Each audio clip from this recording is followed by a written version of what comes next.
What is the worst killer to play in Forsaken right now? If you asked me this question a couple months ago, I would have controversially said 1X, as he has to solely rely on projectiles, which is a 50-50 case if those projectiles will hit or not. However, that stance has changed. Ever since Sixer got a bunch of nerfs, she is by far one of the worst killers to play in Forsaken right now, and it isn't even close. There's a plethora of reasons on why I think Sixer is absolutely terrible to play with right now in her current state. But Duck made a post about this recently, which sums up basically most, if not all, of the issues I have with her at the moment.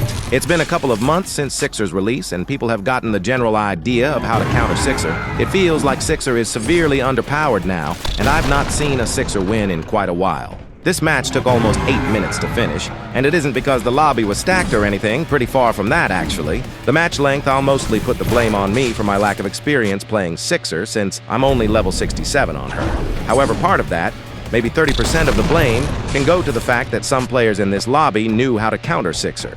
For the first few minutes, I was going at a good pace with my kills, despite already making a couple of mistakes.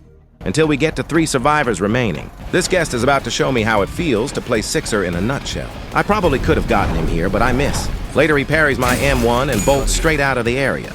Using Blood Rush, I noticed an AFK Shedletsky, so wanting to commit to killing the guest, I quickly dispatched the Shedletsky. Here comes the fun part now.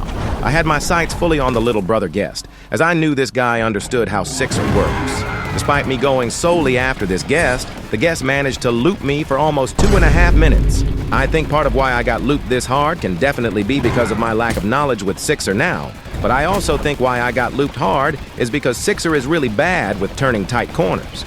Due to her size, Sixer can fall behind if she screws up turning a tight corner, which can put the survivors back into a stamina advantage easily. I don't have this issue with any other killer, only Sixer. The only reason I didn't lose this match was because I hemorrhaged the guest a bit ago, which allowed me to accumulate my blood hunt meter to full and start a blood hunt. Only then, that allowed me to finally end the mayhem the guest has caused. With LMS now approaching, I can finally put an end to this match. I made some very costly mistakes here, like missing a fully charged demonic pursuit, which sent me to the complete other side of the map than where the guest was. However, after a bit, I finally managed to catch the milestone 4 guest and end this match. What do you guys think about Sixer's current state? Leave them in the comments. I can't be the only one to think that she's in a really bad spot right now. Anyways, I'll see you guys next time.